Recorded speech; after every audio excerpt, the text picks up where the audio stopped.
வணக்கம். Welcome to கதை திரட்டு.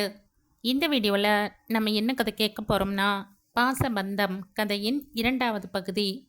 நம்ம சேனலை இதுவரைக்கும் சப்ஸ்கிரைப் பண்ணாதவங்க சப்ஸ்கிரைப் பண்ணுங்க. பக்கத்தில் இருக்கிற பெல் ஐக்கானை கிளிக் பண்ணி ஆல்ங்கிற ஆப்ஷனை ப்ரெஸ் பண்ணுங்க. ஸோ தட் நம்ம போடுற கதைகளை உடனுக்குடனே நீங்கள் கேட்கலாம். வாங்க கதைக்குள்ளே போகலாம். ஞாயிற்றுக்கிழமை ரகு தங்கள் ஃப்ளாட்டில் எக்ஸ்ட்ராவாக இருந்த கேஸ் சிலிண்டர் மற்றும் பழைய டிவியை எடுத்துக்கொண்டவன் கடையில் கேஸ் ஸ்டவ் வாங்கி கொண்டு தன் தங்கைகளின் அபார்ட்மெண்ட்டிற்கு கொண்டு வந்து செட் செய்து கொடுத்தவன் அப்படியே டிடிஹெச்சுக்கு ஃபோன் செய்து ஆளை வர வைத்து கேபிள் கனெக்ஷனையும் ஏற்பாடு செய்து பொறுத்து வைத்தான். அடுத்த சில மணி நேரங்கள் மூவரும் தொலைக்காட்சி பார்த்துவிட்டு தங்களுக்குள் உரையாடி கொண்டு அரட்டை அடித்து கொண்டும் பொழுதை கழித்தனர். இங்கே கௌதமியின் வீட்டில் மூவரும் எங்கோ வெளியே கிளம்பினர். கௌதமும் சேகரும் முன்னாடி கீழே இறங்கி சென்றுவிட அதன் பிறகு வீட்டை பூட்டிக் கொண்டு வெளியே வந்த ஜெயின் கண்களில் எதிர் வீட்டில் ஹால் தரையில் அமர்ந்திருந்த ஆரா பக்கத்தில் இருந்த ரகுவின் தோளில் அடித்துவிட்டு கைகளை ஆட்டி சிணுங்கியபடி விளையாடி கொண்டிருந்தது தெரிந்தது. ஏனோ அந்த காட்சியை பார்த்தவனுக்கு யாரடாவ என்ற கேள்வி மனதுக்குள் எழுந்தது. அதுவும் ஆரா அவனை தொட்டு தொட்டு விளையாடுவது இவனுக்குள் சிறு எரிச்சலை ஏற்படுத்தியது. ஒருவேளை ஹஸ்பண்டா இருப்பானோ என்று யோசித்தவனுக்கு நேற்று தன் தந்தை அவளுடைய பெயரை சொன்னது நினைவுக்கு வந்தது. ஆராதனா என்று சொல்லி பார்த்தவன், பேரை கேட்டா ஹிந்து மாதிரி தான் தெரியுது, நேத்து கூட பார்த்தனே, நெத்தியில குங்குமம் திருநீரெல்லாம் வச்சிருந்தாளே என்று தனக்குள் பேசியவன் ஆராவாய் ஊன்றி பார்க்க திருமணம் ஆனதுக்குண்டான எந்த அறிகுறியும் அவனுக்கு தெரியவில்லை. அப்போ லவ்வரா இருப்பானோ என்று யோசித்தவனுக்கு ஏனோ அந்த நினைவே கசந்தது. ரகுவை கவனித்தவனுக்குள் நம்மளை விட கொஞ்சம் கலரா அழகாத்தான் இருக்கா என்ற எண்ணம் தோன்ற அடுத்த நொடி தலையை குலுக்கி நாம எதுக்கு இதெல்லாம் யோசிச்சுட்டு இருக்கோம் என்று தன் எண்ண ஓட்டத்தை அப்போதைக்கு நிறுத்தி கொண்டவன் படிகளில் இறங்கி சென்றான். ஆனால் அவன் கண்கள் ஆராவின் உருவம் மறையும் வரை அவளைத்தான் பார்த்து கொண்டே சென்றது. இங்கே ஆரா, நித்யா, ரகு மூவரும் சிறு வயதில் அவர்கள் செய்த சேட்டைகளை பற்றி பேசிக்கொண்டிருக்க ரகு, அரு உனக்கு ஞாபகம் இருக்கா, சின்ன வயசில் ஒரு தடவை ஃபெயில் ஆகிட்டேன்னு ரேங்க் கார்டை ஒழிச்சு வைக்க எங்கள் வீட்டுக்கு வந்து பெட்டுக்கு அடியில் வைக்க போய் அப்போ பார்த்து ஒரு கரப்பான் பூச்சி உன் மேலே எரிச்சு அதுக்கு ஒரு அலறல் போட்டியே, இப்போ கூட என் காது ஒய்யன்னு இருக்கு என்ற காதை பிடித்து கொண்டு வலிப்பது போல சைகை செய்ய, அண்ணா வேண்டாம் இத்தோட நிறுத்திக்க, இல்லை அவ்வளவுதான் என்று ஆரா அவனை மிரட்ட அவனோ அவளின் பேச்சை சட்டை செய்யாமல், அது மட்டுமா கையை காலை உதறிக்கிட்டு ஜம் செஞ்சுக்கிட்டே அம்மான்னு அழுதுகிட்டே வெளியே ஓடுனியே, அது இன்னும் என் கண் முன்னாடியே தெரியுது என்று சொல்லிவிட்டு நித்யாவிற்கு ஹைஃபை கொடுத்து கொண்டு விழுந்து விழுந்து சிரிக்க ஆராவோ அவனை நன்றாக மொத்தி எடுத்து விட்டாள், கூடவே நித்யாவையும். சில ஆண்டுகள் முன்பு வரை ஆராவின் குடும்பமும் நித்யாவின் குடும்பமும் பக்கத்து பக்கத்து வீடுகளில் வசித்து வந்தது. ஆராவின் வீடு அவர்களுடைய சொந்த வீடு. ஆனால் நித்யாவின் குடும்பம் வாடகைக்கு வசித்து வந்தனர். சில ஆண்டுகளுக்கு முன்புதான் நித்யாவின் தந்தை லோன் போட்டு சற்று தள்ளி இருந்து வேறொரு பகுதியில் சொந்த வீடு கட்டி சென்றிருந்தார். அவர்கள் கல்லூரி சேரும் வரை இரு வீட்டு பிள்ளைகளும் அவ்வளவு நெருக்கமான தோழமையுடன் கலகலப்புடன் இருந்தனர். ஆராவின் அக்கா மிருதுளா ரகுவை விட 1-2 வயது இளையவள். மிருதுளா உட்பட மூவருமே அவனுக்கு கூட பிறந்த தங்கைகள்தான். பெற்றோர்களுக்கு வேறு எண்ணம் இருந்த போதும் இவர்களின் சகோதர பாசத்தை பார்த்த பின் தங்கள் எண்ணங்களை மாற்றிக்கொண்டனர். ஆராவின் தந்தை மோகன் பேங்கில் மேனேஜராக வேலை பார்த்து வருகிறார். அவளின் அன்னை ஆசிரியராக இருந்து பின்பு தன் வேலையை ராஜினாமா செய்துவிட்டார். ஆராவின் பாட்டி பார்வதி, மோகனின் தாய், தன் கணவன் உயிருடன் இருக்கும் வரை கிராமத்தில் இருந்தவர். அதன் பின் மகனுடன் சென்னையில் வந்து தங்கிக் கொண்டார். பார்வதி சித்ராவை தன் சொந்த மகளாகவே நடத்துகிறார். இதுவரையிலும் அவர்களுக்குள் எந்த சண்டை சச்சரவும் வந்தது இல்லை. விளையாட்டுக்கு சில சமயம் ஆரா பார்வதியிடம், ஊர்ல எல்லார் வீட்லேயும் மாமியார் மருமகனா சண்டை போட்டுக்கிறாங்க, நம்ம வீட்டில் என்னடான்னா அப்படி ஒரு சின்ன பொறி கூட கிளம்ப மாட்டேங்குதே என்று கூறும்போது, கண்ணு, தன்னோட பொண்ணு இன்னொரு வீட்டுக்கு போகும்போது அங்கே சந்தோஷமா இருக்கணுமே, நல்ல மாமியார் நாத்தனார் அமையணுமேன்னு ஒவ்வொரு அம்மாவும் வேண்டிக்கும் போது நம்ம வீட்டுக்கு வர்ற பொண்ணை நாம சந்தோஷமா வச்சுக்க வேண்டாமா? மருமகள்னு தான் சொல்றோம் கண்ணு. அதிலேயே இன்னொரு பொண்ணுன்னு தான் அர்த்தம் இருக்கு. மாமியார் மருமக உறவு தான் ஒரு வீட்டோட நிம்மதியே. மகன் மேல அம்மாக்கு ஏற்படுற உரிமையும் கணவன் மேல பெண்டாட்டிக்கு இருக்கிற பந்தமும் சரிசமமா இருக்கணும். இந்த ரெண்டு உரிமையும் மோதிக்கும் போதுதான் அங்க சண்டையே வருது. நாம எப்படி கல்யாணம் செய்துகிட்டு வரும்போது என் வீட்டுக்காரர்கிட்ட எனக்கு தான் முதல் உரிமை இருக்குன்னு நினைக்கிறோமோ, அதே மாதிரி தான் நமக்கு வர மருமகளும் நினைப்பா. பிள்ளைங்களுக்குன்னு தனி வாழ்க்கை அமைஞ்சிட்டா பெத்தவ கொஞ்சம் விட்டு கொடுத்து போயிடணும். அதே மாதிரி வீட்டுக்கு வர பொண்ணும் மாமியாரை தன்னோட அம்மாவா நினைக்கணும். தன்னோட அம்மாவை தன் அண்ணன் பெண்டாட்டி கொடுமைப்படுத்தினா எப்படி தாங்க முடியாதோ அதே மாதிரி தான் மாமியாரையும் நினைக்கணும். அதை விட்டுட்டு மாமியாரை எதிரியா பார்க்கறது தப்பு கண்ணு. ரெண்டு பேரும் அந்தந்த இடத்துல விட்டு கொடுத்து போயிடணும் என்று நீண்ட விளக்கம் கொடுக்கும்போது கை தட்டி தன் பாட்டியை கட்டி அணைத்துக் கொள்வாள் ஆரா. அப்படி ஒரு வாழ்க்கைதான் அவர்கள் குடும்பத்திலும். சிரித்து பேசி ஒருவரை ஒருவர் கிண்டலடித்து தங்கள் பொழுதை கழித்த மூவரும் மதியத்துக்கு பிரியாணி ஆர்டர் செய்து சாப்பிட்டனர். அதன் பின் 1 மணி நேரம் கழித்து மூவரும் வீட்டுக்கு தேவையான பொருட்கள் வாங்க வெளியே சென்றனர். இரு தந்தைமார்களும் பெண்களுக்கு தேவையானவற்றை வாங்கிக் கொள்ள பணம் கொடுத்திருந்தனர். முதலில் வீட்டு உபயோகப் பொருட்கள் விற்கும் கடைக்கு சென்று 2 சிங்கிள் பெட், கட்டில் மற்றும் மெத்தை வாங்கி கொண்டவர்கள். இருவரும் வேலைக்கு செல்வதால் உணவுப் பொருட்களை கெட்டு போகாமல் வைப்பதற்காக குறைந்த விலையில் ஃப்ரிட்ஜ் ஒன்றும் 2 பேர் அமரக்கூடிய சின்ன டைனிங் டேபிள் ஒன்றும் வாங்கி கொண்டனர். அவற்றை லாரியில் ஏற்றி அனுப்பிவிட்டு சமையல் பாத்திரங்கள், இருவருக்கும் தேவையான ஆடைகள் உட்பட மற்ற பொருட்கள் எல்லாம் வாங்கி கொண்டு மூவரும் வீடு வந்து சேர மாலையாகிவிட்டது. அவர்கள் வந்த 1 மணி நேரத்தில் ஆர்டர் கொடுத்திருந்த வீட்டு சாமான்களும் வந்து சேர இரு படுக்கை அறைகளிலும் ஒவ்வொரு கட்டிலை செட் செய்தனர். பிறகு மற்ற சாமான்களை அந்தந்த இடத்தில் வைத்து முடிக்க மேலும் 1/2 மணி நேரம் ஆனது. எல்லா வேலைகளும் முடிந்ததும் ரகு தன் பிளாட்டிற்கு புறப்பட்டு சென்றான். அவன் சென்றதும் குளிக்கவென்று நித்யா சென்றுவிட ஆரா துடைப்பத்தால் ஹாலை பெருக்கிக் கொண்டிருந்தாள். அப்பொழுதுதான் அந்த காட்சியை கண்டாள். எதிர் வீட்டு ஹாலில் கௌதம் ஒரு குழந்தையை நடைப்பழகும் வாக்கரில் உட்கார வைத்து கொண்டு அங்கும் இங்கும் தள்ளி கொண்டிருந்தான். அந்த காட்சியை பார்த்தவளின் இதயம் வேகமாக துடிக்க ஆரம்பிக்க கையில் இருந்த பொருள் தானாக நழுவி கீழே விழுந்தது. அது கூட தெரியாமல் மெல்ல நடந்து வாசல் அருகில் சென்றவள் கிரில் கம்பியை பிடித்து கொண்டு கௌதம் கையில் இருந்த அக்குழந்தையையே கண்கள் சிமிட்டாமல் பார்த்து கொண்டிருந்தாள். ஏனோ அவளுக்குள் உடம்பெல்லாம் ஒரு பரவசம் பரவுவது போல இருந்தது. உடனே சென்று அக்குழந்தையை கைகளில் வாங்கி கொஞ்ச வேண்டும் போல கைகள் பரபரத்தது. நொடிகள் செல்ல செல்ல இவள் கண்களில் கண்ணீர் தேங்கி பார்வையை மங்கலாக்க சட்டென்று கைகளால் துடைத்து கொண்டாள். அந்த ஒரு நொடி கூட அக்காட்சியை அவள் இழக்க விரும்பவில்லை.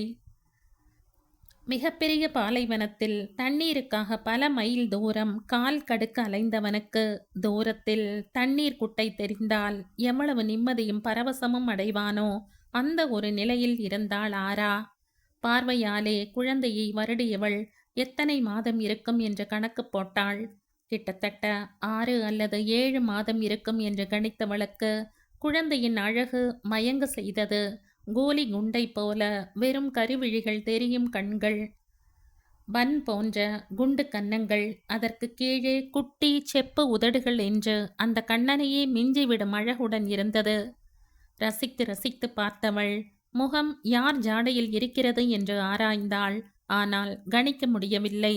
அப்படியே சிலை போல நின்று கொண்டு குழந்தையை பார்த்து கொண்டிருந்தவளுக்கு பழைய ஞாபகங்கள் கண் முன் காட்சிகளாக ஓட அந்த வேதனையில் கண்களை அழுத்தி மூடி தன்னை ஆசுவாசப்படுத்தி கொள்ள முயற்சித்தாள்.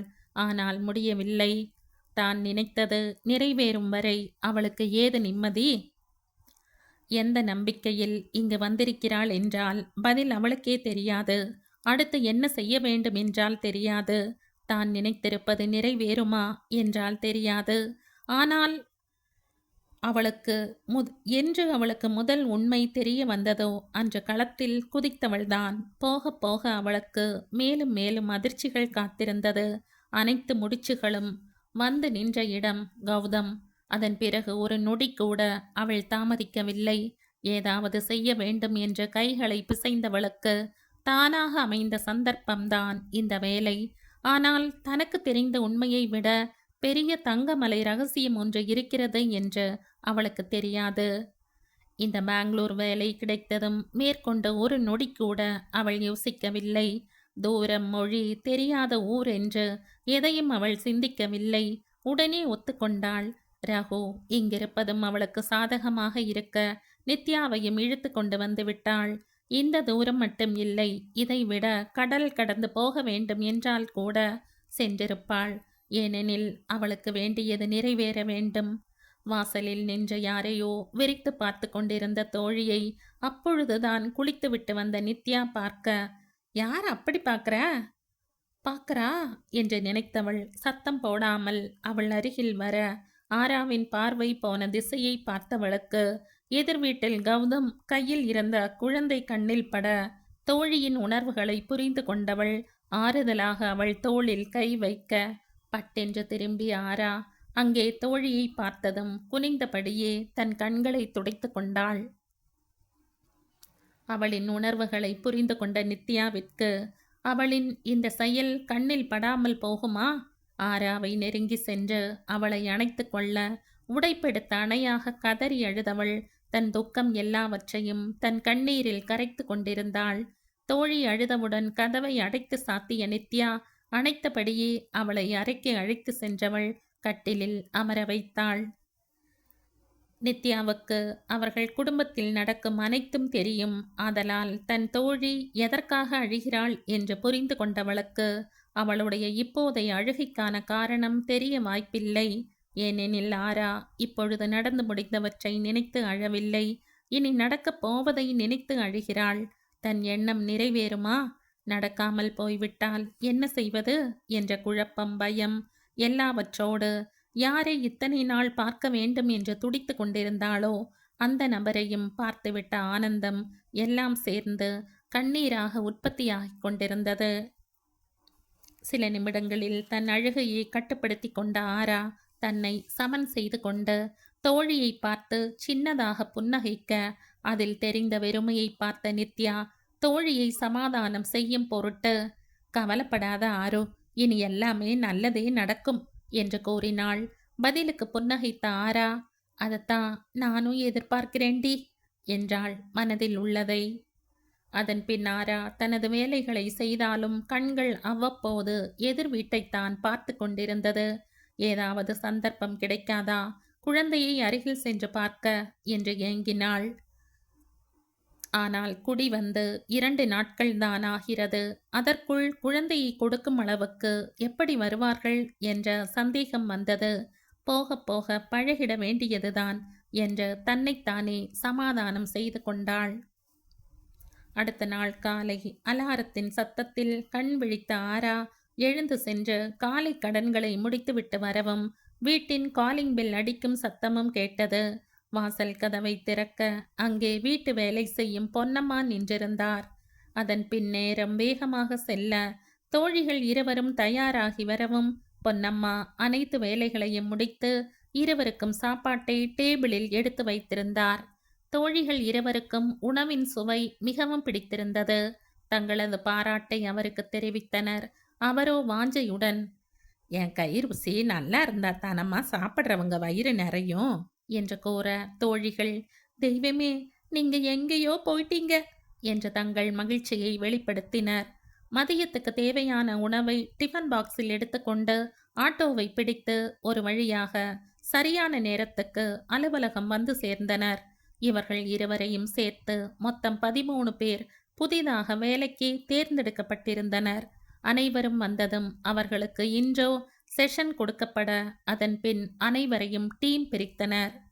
அப்பொழுது டீம் லீட் 4 பேர் அந்த அறைக்குள் நுழைய கடைசியாய் நுழைந்தவனை பார்த்த ஆரா, இவனா என்று அதிர்ச்சியாக நித்யாவும் அவள் காதில், ஆரு, நீ சொன்னியே அந்த பைக் பார்ட்டி, அவன் வராண்டி என்று கூறினாள். ஆம், ஜெய் அங்கேதான் டீம் லீடாக வேலை பார்க்கிறான். வந்து கொண்டிருந்த ஜெய் ஆராவை கவனிக்கவில்லை. ஏனெனில் அவள் 2-3 வரிசை தள்ளி சுவர் ஓரம் அமர்ந்திருந்தாள்.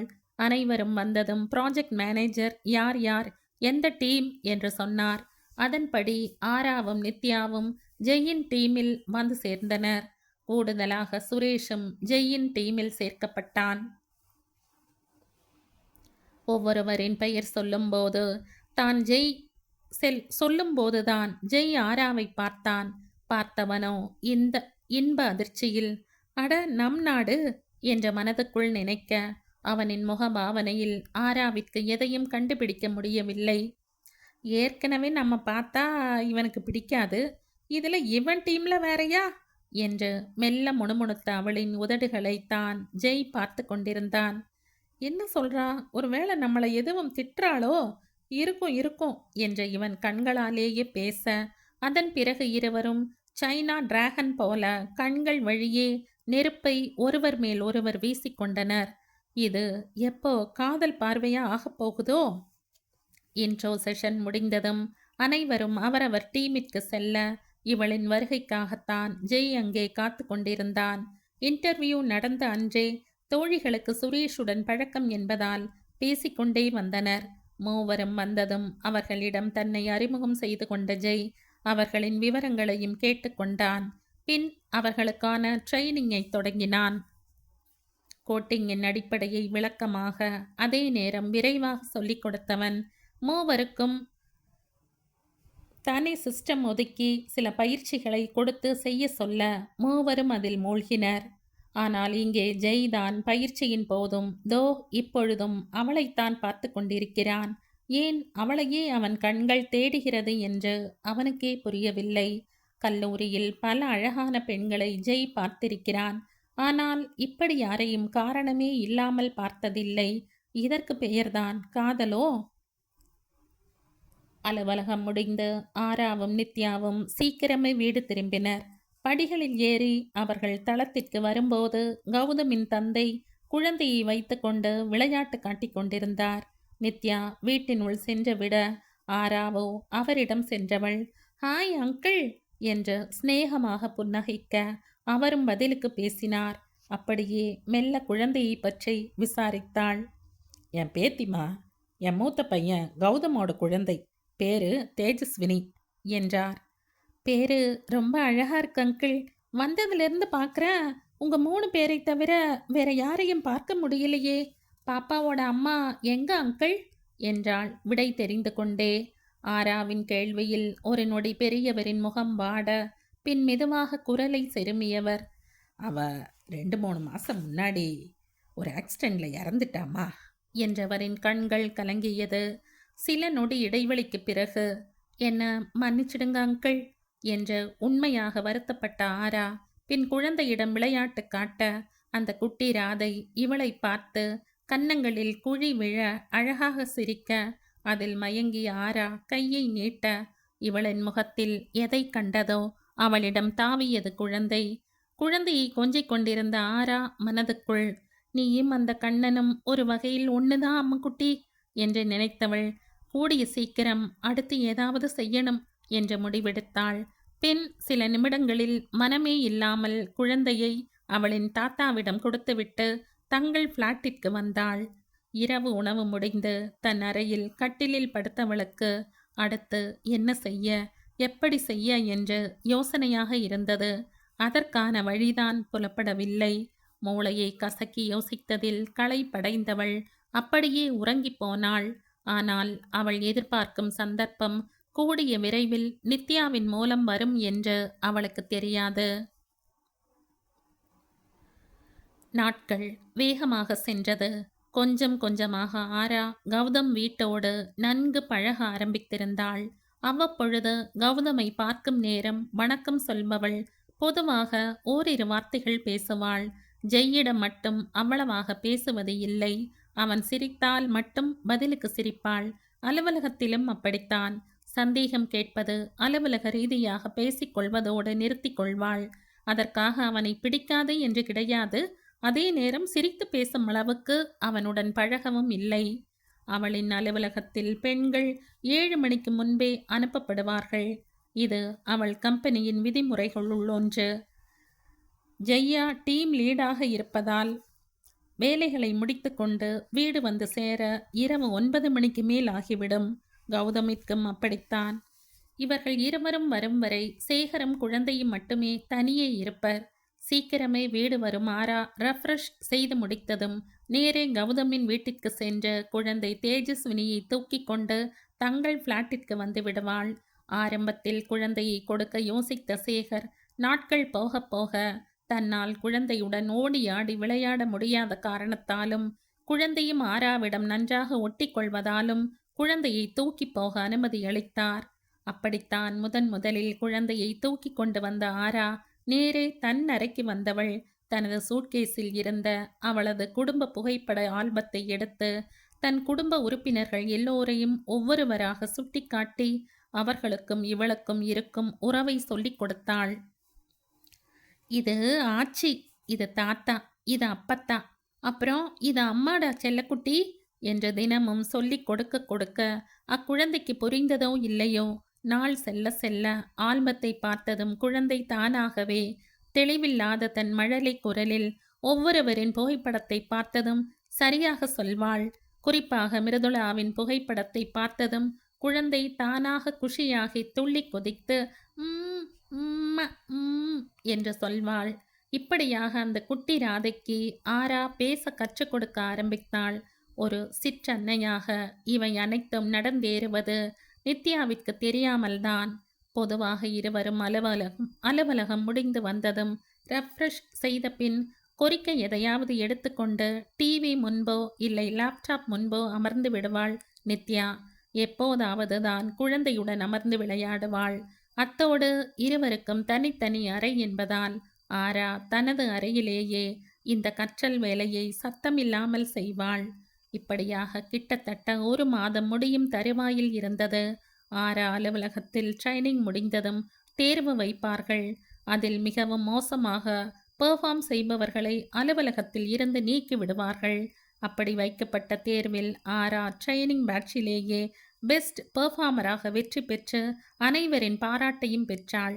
கூடவே அனைவரும் சொன்னது, ஜெய் செம்மையா ட்ரெயின் செய்வான், அவன் டீம்ல இருக்கிறவங்க யாரும் வெளியே போய் பார்த்ததே இல்லை என்று. நிச்சயம் ஆராவுக்கும் அது நன்றாக தெரியும். ட்ரைனிங் பொழுது அவன் காட்டிய பொறுமை எளிதாக புரியும்படி சொல்லிக் கொடுத்தது. சந்தேகம் கேட்டால் தெளிவாக சொல்லிக் கொடுப்பது, தவறு செய்துவிட்டால் முகம் சுளிக்காமல் அதை விளக்குவது என்று அவனின் ஒவ்வொரு முயற்சியால் தான் இன்று ஆரா பெஸ்ட் பெர்ஃபார்மர் ஆனது. புன்னகையுடன் அனைவரின் பாராட்டுக்களை பெற்றவள் ஜெய்யை பார்த்து நன்றியுடன் புன்னகைக்க அவனும் பதிலுக்கு புன்னகைத்தவன் 2 கைகளின் கட்டை விரலை தூக்கி காட்டி congrats and all the best என்று தனது வாழ்த்துக்களை சத்தமில்லாத இதழ் அசைவில் தெரிவிக்க பதிலுக்கு அவளும் தேங்க்ஸ் என்றாள். அவனைப் போலவே நித்யாவும் இதில் தேறியிருந்தாள். அதன் பின் வந்த நாட்களில் மெல்ல மெல்ல ஆரா ஜெய் நட்பு வளர ஆரம்பித்தது. இன்றும் ஜெய் டீமிலேயே ஆரா இருந்தாள். அதனால் அவர்களுக்குள் பேசுவதற்கு சந்தர்ப்பம் அவ்வப்பொழுது கிடைத்தது. அலுவலக சம்பந்தம் இல்லாமல் மதியம் லஞ்ச் நேரத்திலும் தேநீர் இடைவேளையின் பொழுதும் நேராக பார்த்தால் புன்னகைப்பதும், சில சமயம் வேலைக்கு நடுவே ஜோக் சொல்லி சிரிப்பதுமாக நாட்கள் சென்றது. ஜெய்யின் நண்பர்களும் ஆராவின் நண்பர்களும் ஒன்றாக குழுவாக மாறினர். ஆராவின் அலுவலகத்தில் அனைவருக்கும் தனித்தனி டெஸ்க் உண்டு. ஒவ்வொரு டெஸ்க் இடையிலும் கண்ணாடியால் ஆன தடுப்புகள் இருக்கும். அதே போல ஒவ்வொரு டீமும் ஒரு வட்ட வடிவ குழுவாக அமர்ந்திருப்பர். எதேச்சையோ இல்லை ஜெய்யின் அதிர்ஷ்டமோ அவனின் எதிர் இருக்கை ஆராவுக்கு ஒதுக்கப்பட்டது. 2 பேருக்கும் நடுவில் இருந்த கண்ணாடி தடுப்பு வழியே அவளின் முகம் கழுத்து வரை ஜெய்யால் பார்க்க முடியும். வேலை நேரத்தில் ஜெய்யின் முகமும் கை விரல்களும் கணினியில் இருந்தாலும் அவன் பார்வை எதிரில் இருக்கும் ஆராவின் முகத்தில்தான் குடிகொண்டிருக்கும். வேலை செய்து கொண்டே பக்கத்தில் உட்கார்ந்திருக்கும் தோழியுடன் சிரித்து பேசும் அவள் இதழ்களையும், நடுநடுவே நெற்றியில் பொருளும் கற்றை முடியை காதோறும் ஒதுக்கிவிடும் அவள் விரல்களையும், கணினி திரையையும் கீபோர்டையும் மாறி மாறி பார்த்து பம்பரமாக சுழலும் அவள் கண்களின் கருவிழிகளையும் இவன் கண்கள் ரகசியமாக ரசித்து கொண்டிருக்கும். சில சமயம் ஏதோ உணர்வு தோன்ற சட்டென்று ஆராதனா இவனை நிமிர்ந்து பார்க்கும் நேரம், டேய் ராஜேஷ், உன்னோட கோடிங்ல எரர் காட்டுது, கொஞ்சம் இங்க வா என்ற கடமை வீரனாக யாரையோ அழைப்பது போல நடிப்பான். ஆனால் அவள் நம்ப மாட்டாமல் இவனையே பார்த்தாள். டேய் சீக்கிரம் வாயேண்டா, எனக்கு டைம் இல்ல, இதை இன்னைக்கு முடிச்சாகணும் என்ற மேலும் சத்தத்தை கூட்டி எரிந்து விழுவது போல பாவனை செய்வான். அப்பொழுது அவனின் கை கால்களை பார்க்க வேண்டுமே. பில்டிங் ஸ்ட்ராங், பேஸ்மெண்ட் வீக் என்ற ரேஞ்சுக்கு மினி ஷேக் டான்ஸ் ஆடிக்கொண்டிருக்கும். அவள் குனிந்ததும் அப்பாடா என்று ரிலாக்ஸாக மூச்சு விட்டு கொண்டே திரும்பும் அவனை பக்கத்தில் அமர்ந்திருக்கும் ராஜேஷ், நான் பக்கத்துல தாண்டா இருக்கேன், அங்கு எவனடா கூப்பிட்டுருக்க என்று முறைக்க, ஜெய்யோ அசடு வழிந்து கொண்டு, ஹோ நீ இங்க இருக்கியாடா, எனக்கு தெரியாம போச்சு, நீ சீட் மாறிட்டேன்னு நினைச்சு அங்க கூப்பிட்டேன் என்று கூறி ஈ என்ற பல்லை காட்ட, ராஜேஷோ, நீ சைட் அடிக்கிறதுக்கு எரர்னு சொல்லி என் பேரை டேமேஜ் செஞ்சிட்டியடா, உன்னை கொல்லாம விடமாட்டேன் என்ற கொலை பார்வை பார்க்க, ஜெய்யோ, கூப்பிட்டியா மச்சி, இதோ வரேன் என்று சுவற்றை பார்த்து கூறிக்கொண்டே இல்லாத அழைப்பை காரணம் காட்டி எழுந்து செல்கையில் எதிர் இருக்கையில் இருந்து சிரிப்பு சத்தம் கேட்கும். ஜெய்யின் அலப்பறைகளை பார்த்து இவன் ஆராவை காதலிப்பதை புரிந்து கொள்ளும் நண்பர்கள் லஞ்ச் நேரத்தில் இவனை ஓட்டு ஓட்டு என்று ஓட்டுவார்கள். அதிலும் ராஜேஷ், டேய் பச்சை புள்ள மாதிரி இருக்கிற இவன் என்னமா சைட் அடிக்கிறான் தெரியுமாடா, விட்டா அந்த புள்ளையை இப்பவே தாலி கட்டி கூட்டிட்டு போயிடுவான் போல என்று போட்டு கொடுக்கும் பொழுது நண்பர்கள் பட்டாளம் இவனை வம்பிழுக்க, அதெல்லாம் ஒண்ணுமில்லடா என்று சிரிப்புடன் மறுத்து பேசினால், ஏய் ஏய் ஏய் என்று அனைவரும் கோரஸ் பாடும்போது இவன் முகம் அப்படியே சிவப்பு வண்ணம் பூசிக்கொள்ளும். டேய் சத்தம் போடாதீங்கடா என்று வெட்கத்துடன் ஜெய் பதில் கூற, அதற்கும் அவனின் நண்பர்கள், இப்பவே லவ்வருக்கு இப்படி பயப்படுறான்டா, இவன் எல்லாம் நாளைக்கு கல்யாணம் முடிஞ்சு அப்புறம் என்று ஓ போட, ஜெய்யோ கை கழுவும் சாக்கில் எழுந்து ஓடியே போய்விடுவான். இப்படியாக இனிமையாக நாட்கள் அதன் போக்கில் சென்று கொண்டிருந்தது. அன்று ஆராவிற்கு பிறந்த நாள். காலையிலேயே அவள் வீட்டில் இருந்து போன் மூலம் அவள் குடும்பத்தினர் அனைவரும் வாழ்த்து கூற, சித்ரா அவளிடம் பக்கத்தில் இருக்கும் கோவிலுக்கு நித்யாவுடன் சென்று வரும்படி கட்டாயமாக கூறினார். அவரிடம் சரி என்று கூறியவள் தோழியுடன் கிளம்பி அலுவலகம் சென்றாள். அங்கேயும் அனைவரும் அவளை வாழ்த்து மழையில் நனைத்து விட்டனர். ஆனால் பாவம் ஜெய்க்குத்தான் வேலை பளுவில் அன்று ஆரா பிறந்த நாள் என்று தெரியாமல் போய்விட்டது.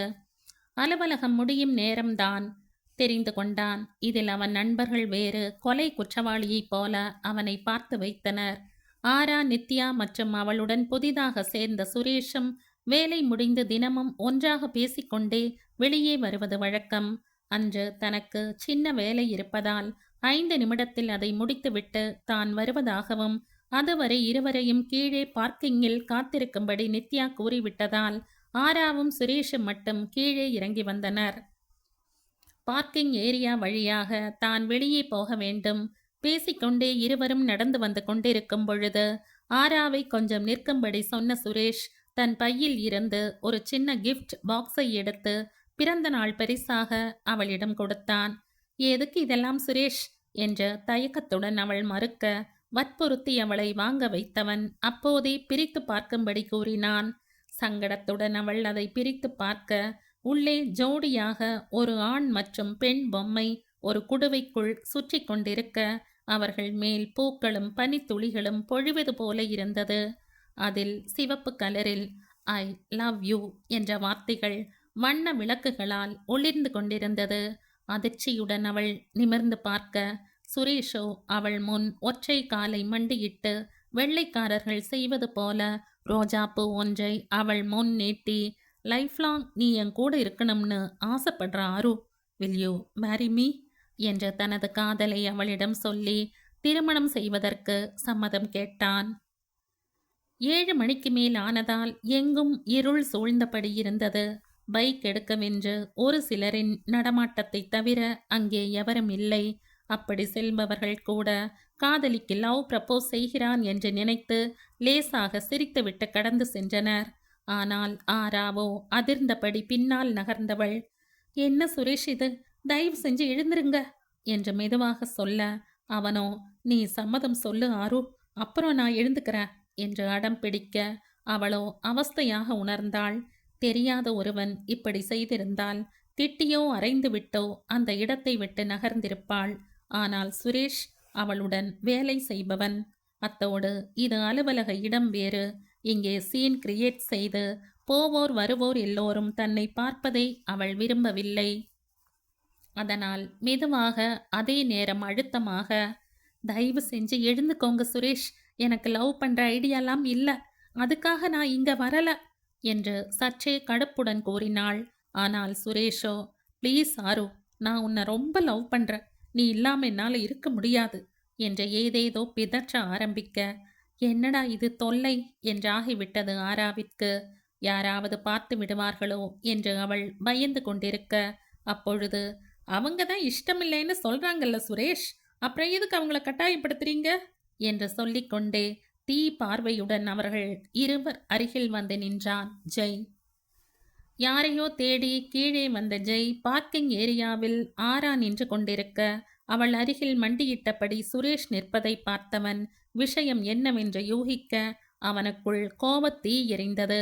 காத்திருந்தவன் பெண்டாட்டியை நேத்து வந்தவன் தூக்கிட்டு போனான்ற மாதிரி நானே இப்பதான் அவன் மேல இருக்கிற லவ் புரிஞ்சுக்கிட்டேன். அவளும் இப்பதான் கொஞ்சம் கொஞ்சம் சிரிச்சு பேசுறா. இவன் என்னடான்னா ஸ்ட்ரைட்டா ப்ரப்போஸ் பண்றதுக்கு போயிட்டான் என்ற மனதுக்குள் சுரேஷை வறுத்தெடுத்தவன் வேகமாக இவர்கள் அருகில் வந்தான். ஜெய்யை அங்கே பார்த்ததும் ஆசிரியரிடம் மாட்டிக்கொண்ட மாணவனைப் போல சட்டென்று எழுந்து கொண்ட சுரேஷ் அவன் சொன்ன வாக்கியத்தில் முகம் வருத்தமுற, ஆறுதலாக ஏதாவது சொல்வாளா என்று ஆராவை பார்த்தான். அதையும் கண்டுகொண்ட ஜெய் அவளிடம் திரும்பி, "நீங்க இவரை லவ் பண்றீங்களா?" என்ற குரலில் மறைக்கப்பட்ட கோபத்துடன் கேட்க, அவளோ பதற்றத்துடன், "இல்ல ஜெய், நான் இவங்கள லவ் பண்ணல. திடீர்னு இவங்க இப்படி செய்வாங்கன்னு நான் எதிர்பார்க்கல. ஏதோ பர்த்டே கிஃப்ட்னு நினைச்சேன். ஆனா" என்று மேலே பேச போனவளை கைகாட்டி தடுத்தவன் சுரேஷிடம் திரும்பி, "பிடிக்கலைன்னு சொல்றவங்கள கம்பல் பண்றது நல்லதில்ல சுரேஷ். உங்களுக்கு ஒரு தங்கச்சி இருக்காங்க. அவங்க கிட்ட யாராவது இப்படி சொன்னா அவங்களுக்கு எப்படி இருக்கும்? ஒரு அண்ணனா நீங்க எப்படி ஃபீல் பண்ணுவீங்க? இது ஆஃபீஸ். யாராவது பார்த்தா உங்க நிலைமை என்ன ஆகிறது? வேலைக்கு சேர்ந்து முழுசா 3 மாசம் கூட ஆகல. இப்படி நீங்க நடந்துக்கிட்டது தெரிஞ்சா ஆஃபீஸ்ல சிவியர் ஆக்ஷன் எடுப்பாங்க. ஈவன் ஜாப்ல இருந்து ரிமூவ் கூட பண்ணலாம்" என்றவனின் குரலில் மறைமுக எச்சரிக்கை தெரிந்ததோ. ஆனால் சுரேஷுக்கோ சம்பந்தப்பட்ட ஆராவே அமைதியாக இருக்க, சம்பந்தமே இல்லாத ஜெய் அவனை தவறாக பேசவும் மனதுக்குள் கடுப்பேறியது. "இப்போ நான் என்ன செஞ்சிட்டேன்? கையை பிடிச்சனா இல்லை கிஸ் பண்ணனா? பண்ணேனா? எதுக்கு இவர் இந்த காண்டாகிறாரு?" என்ற மனதுக்குள் புகைந்தவன் அதையே எரிச்சல் குரலில், "ஜெய், ஏதோ ஈவ் டீசிங் செஞ்ச மாதிரி பேசுறீங்க. எனக்கு அவளை பிடிச்சிருந்தது. கல்யாணம் செஞ்சுக்கத்தான் ப்ரப்போஸ் பண்றேன். அவ்வளவுதான். ஆராவே அமைதியா இருக்கா, நீங்க என்னமோ கத்துறீங்க" என்ற படபடவென பேச, தனது இரு கைகளையும் மார்புக்கு குறுக்கே கட்டி கொண்டு நின்ற ஜெய், "ஓ, அப்போ அவ வேற ஒருத்தரை லவ் பண்றான்னு சொன்னா என்ன பண்ணுவீங்க? ஆ?" என்ற ஒற்றை புருவத்தை தூக்கி கோபத்துடன் பதிலுக்கு கேட்டான் ஜெய். அவன் பதிலில் இருவருமே அதிர்ச்சியடைய, சுரேஷோ அதிர்ந்த பார்வையுடன் ஆராவை பார்க்க, அவளோ குழப்பமான பார்வையுடன் ஜெய்யை பார்த்தாள். இவர்களின் பார்வையை சட்டை செய்யாத ஜெய், சொல்லுங்க சுரேஷ், அப்ப என்ன சொல்வீங்க?" என்று மீண்டும் கேட்க, அவனோ, "நீங்க பொய் சொல்றீங்க. அவ யாரையும் லவ் பண்ணல, எனக்கு தெரியும்" என்று பரிதவிப்புடன் கூறினான்.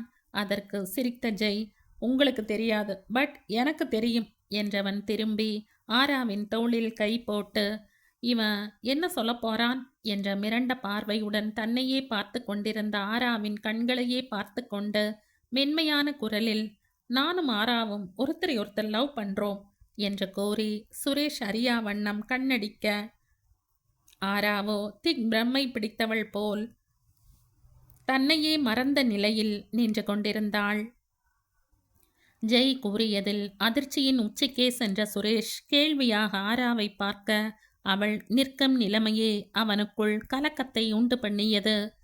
ஆரு என்று சொல்லப் போனவனை ஜெய் முறைக்க, "ஆ- ஆராதனா, ஜெய் சொல்றது உண்மையா? நீ அவரை லவ் பண்றையா?" என்ற ஏமாற்றத்துடன் கேட்க அவளோ பதில் சொல்லும் நிலையில் இல்லை. இவன் எப்பொழுது தன்னை காதலிக்க ஆரம்பித்தான்? சுரேஷ் சொல்லும் பொழுது எரிச்சல் வந்த எனக்கு இவன் சொல்லும் பொழுது ஏன் கோபம் வரவில்லை? உள்ளுக்குள் எனக்கும் அவனை பிடித்திருக்கிறதா?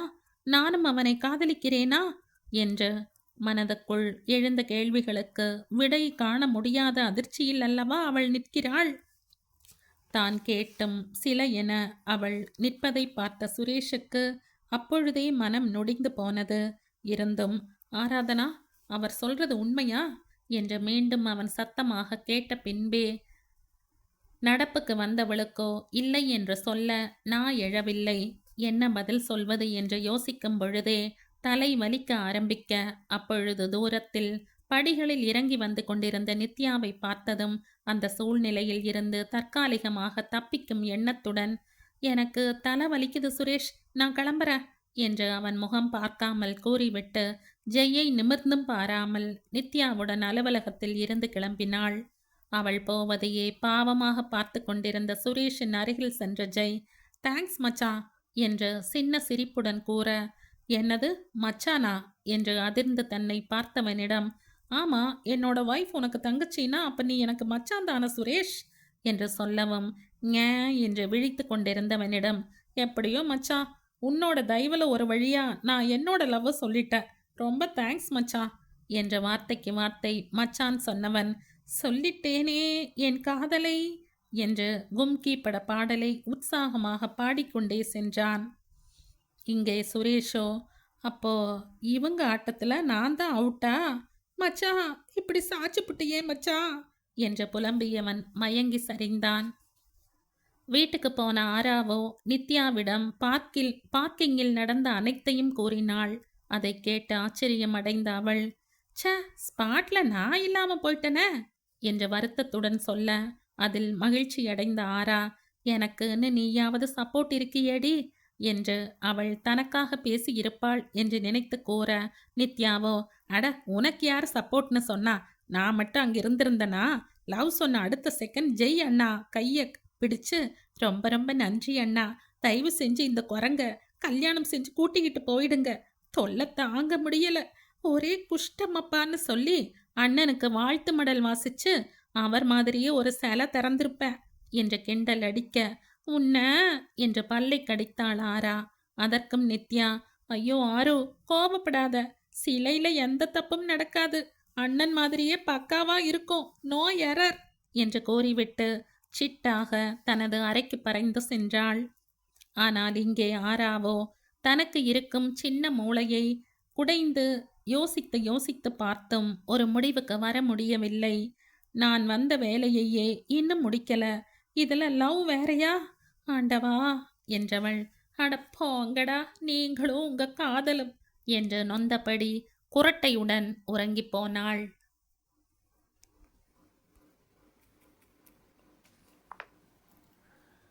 இந்த கதையின் தொடர்ச்சியை அடுத்த பதிவில் கேட்கலாம். நன்றி.